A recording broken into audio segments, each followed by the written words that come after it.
Well, the European Union could soon have less stringent fiscal rules in place, which may majorly help member countries that are dealing with rising debt levels.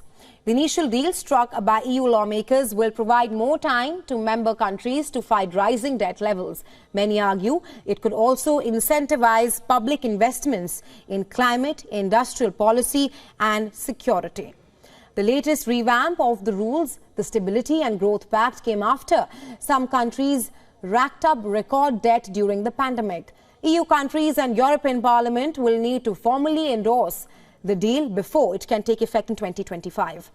Reacting after the deal was clinched, European Commission Vice President said, and I'm quoting here, "At a time of major economic and geopolitical challenge, the new rules will allow us to address today's new realities and give EU member states clarity and predictability on their fiscal policies for the years ahead," unquote.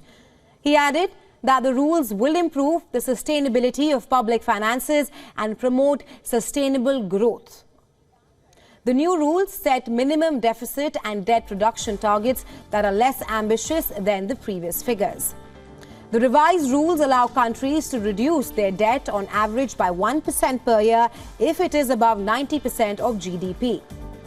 If the debt burden is between 60% and 90% of GDP, then countries can reduce it by 0.5% per year on an average.